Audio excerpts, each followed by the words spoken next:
What's good, everybody? It's David So Savage, and I'm back again with 10 facts. And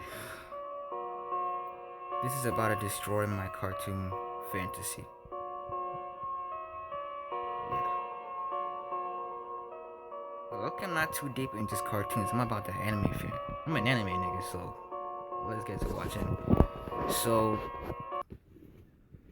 I hope if you're wondering why it took so long, it's because I couldn't actually. Nah, your boy's just lazy. Get it. What is up, guys, and welcome back to another video. And today we're gonna go over the 10 most inappropriate cartoon episodes to ever air. Before we get on the video, if you enjoyed, please leave a like and subscribe. And let's get straight on the video with number 10, the Powerpuff Girls. What could be more kid-friendly and pure than three young girls fighting the forces of evil to defend their town for those they care for? Well, actually a lot of things apparently.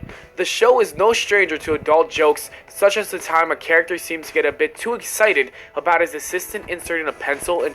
Whoa. Whoa. Whoa. You wanna come look at this real quick, Howard? What? This is what happens when you don't look at a cartoon closely. What? Whoa. Whoa. This is what happens when you don't look at a cartoon closely. It tricks you. To the sharpener. The top pick for this list, though, is focused on the Powerpuff Girls' rivals, the Rowdy Rough Boys. In the episode, the boys are back in town, the two teams clash once again, but things are clearly a bit different this time around. The creators of the cartoon play you. They put some subliminal porn in that shit. While the girls kissing their enemies used to be enough to defeat the team, this has drastically changed. Now, the limbs that come into contact grow. To any adult watching this show, it appears that the boys have basically gone through puberty and their new contact is stimulating to them. Needless to say, this type of joke is a bit too grown up for the typical audience of the show. Number 9, The Amazing World of Gumball. Being one of the more recent shows on the Cartoon Network, The Amazing... This show's... I don't know about this show. This show's a little bit too extra. And too happy. I don't like shows that's way too happy. Too deadly. No, it's not deadly. It's too happy. Deadly. I watch shows that's deadly. The World of Gumball features an array of animals and items as characters. It seems that the show has gained a lot of popularity and traction with this, and also its unique animation that blends real-life images and cartoons together. One of the characters in the show is a balloon, and in an episode, Gumball is responsible for breaking up the relationship that Alan, the balloon, had with Carmen, a cactus. The cat protagonist tries to cheer Alan up, who is seen to be in a stall and uninflated because he doesn't have the strength to do it. The next scene shows Alan leaving the bathroom with a huge smile on his face and Gumball with a disgusted expression. Obviously, it seems that he blew the balloon up, but the underlying joke is definitely one that older viewers understand. Number 8, the spectacular SpiderMan. He sucked them off. Yeah. He sucked them off. You wasn't catching that one, wasn't you, when you're watching it? No. He sucked them off.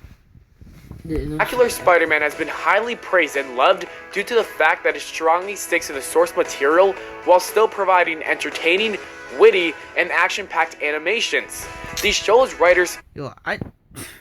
Spider-Man sucks, okay? Don't even mention Spider-Man to me. He sucks. A lot of y'all Spider-Man lovers gonna hate me for this, but true.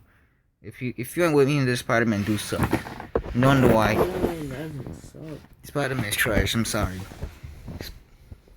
Seems to slip in some adult jokes here and there, which makes a bit of sense because there are many adults who still enjoy watching the show. In one episode, we see a chase between Black Cat and Spidey in a warehouse where the female antagonist is attempting to steal some things. When some of the web crawler's webbing lands on her hand, she says, "You better not get that goop in my hair." Well, that just took a wild turn. Black Cat is known for her flirtatious remarks, but in a children's show, this might be a little bit too much. Spider-Man even goes along with it and tells her that it comes out easily with ice or peanut butter. It's hard to imagine that the writers would put this in by accident. Number 7, Johnny Bravo. Johnny Bravo has always been a womanizer, and even little kids watching it knew he got all the ladies. So it's no surprise that on multiple accounts, we see the tall, buff, blonde dude makes some jokes that are more than PG. In one episode in particular, we see Johnny Bravo on the phone with his neighbor who just happens to be a toddler, asking if he can come over for her birthday party. Johnny simply replies that she should call This man about to be a pervert, man. Johnny, like, this man finna be a pervert sometimes. him back in 15 years and when she is in a co-op. Obviously, he's implying that he would be interested in mingling once she was of legal age. Even later in the episode, we see a woman at the party with the blindfold on when playing a game with the kids. She then says, "I can't remember the last time I had a blindfold on." Oh wait, yes I do. A joke about the legal age of consent and BDSM in one episode? Nice one, Cartoon Network, nice one. Number 6, Dexters Laboratory. Dexters Laboratory is a classic cartoon that brought the wonders of imagination and creativity to life. Seeing a kid like Dexter build the impossible was both motivating and entertaining as hell. Geared towards children, the show was still not afraid to take some stabs at more adult-themed content. In the episode titled Mom Dark, we see Dexter's enemy, Mandark, dress up as Dexter's mom, thinking that he would be able to sneak into the secret lab. Well, unfortunately for him, we see Dexter's father try to seduce Mandark, and it's both funny and disturbing at the same time. He starts off by asking if she's going to come to bed with him, and then when Mandark makes an excuse, saying the roast is burning and he'll have to sleep downstairs, Dad replies with, "Aw, come on, that's what you always say." The joke hits 2 points. The weird and inappropriate role that Mandark is put into, but also the fact that it seems like Dexter's mother and father have not been intimate for a while. Number 5, Batman the Brave and the Bold. A newer show, Batman the Brave and the Bold isn't afraid to slip into adult territory. After the birds of prey end up stuck on a stage in front of a group of thugs, they are forced to entertain them. To do so, the woman begins to sing a song comparing the Justice League men. It won't be hard. I used to trap with that show. It wasn't bad. It's just, it was okay. I forgot how many times I watched that series. Hard for adults to understand what they are comparing the men on, something which you would not expect these cartoon characters to be singing about. Catwoman sings about Batman. Batman throws his batarang. What a weapon. What a bang. He's always right there for the save. I'd love to see his secret cave. The jokes don't stop there, with the women noting the size of Aquaman's fish, and they also note that sometimes the Flash is just too fast. Though this episode was released as a bonus episode on DVD, it airs every now and then. Number 4, Arthur. Out of the many children's networks on television, PBS was without a doubt one of those you would least expect to get inappropriate. The entire premise of the show is to teach good morals, and it has been doing that for over 20 years now. On one episode, however, we get a glimpse of what authors, writers actually like watching. With the entire episode being a parody of using other styles of animations, viewers surprisingly see a South Park parody while watching Arthur. Kids hopefully won't get the reference because South Park is one of the most foul-mouthed and controversial animated shows to ever be made. To go even further, the parody is of Arthur getting abducted by aliens who then decide to zap off all of his clothing. We can only imagine what happens next because something very similar happens in South Park. Number 3, Rugrats.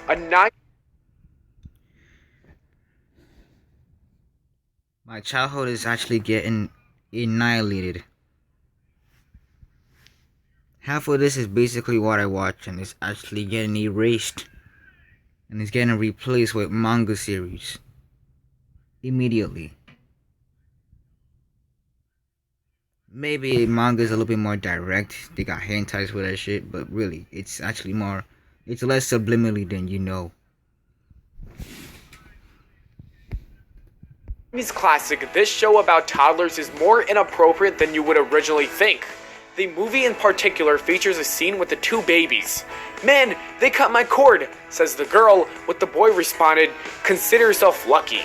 Older viewers of the show are likely to better understand this. The most inappropriate episode, though, revolves around Chucky's relationship with a new girl. The episode title in itself, Cradle Attraction, is a reference to the not-so-PG film Fatal Attraction. This new girl, Megan, befriends the Rugrats, but especially likes Chucky.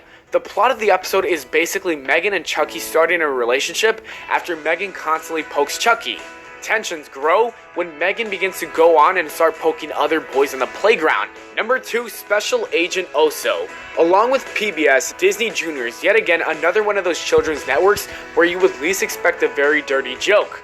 The term tossing the salad is a sexual joke that has been used throughout pop culture for quite some time now. Anyways, in one episode of Special Agent Oso, we see the bear and a human companion teaching the viewers how to toss a salad literally. Little kids obviously would be oblivious to this joke, but if they were watching it with their parents, I'm sure the adults would have a chuckler too. This continues, and we even see the girl tell Oso that his hands aren't clean.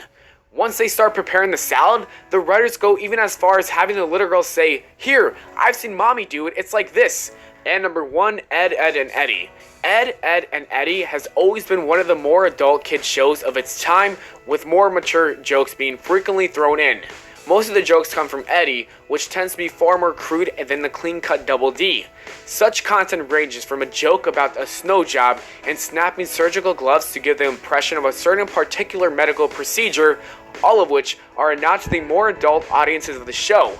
Without a doubt, the most elaborate and most crude subjects to appear in the show happens in the season 3 episode, The Day the Ed Stood Still. Here, they see used tissues and implied adult magazines, which doesn't take too long for an older audience to figure out what's implied.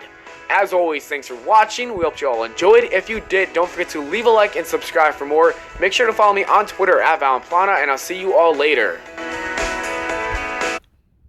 Okay. Savage Call, that's it. Leave a like, please subscribe to my channel. And I think my childhood just got replaced with manga series. Because that's what I'm going to be doing it right now. Replacing that bitch. I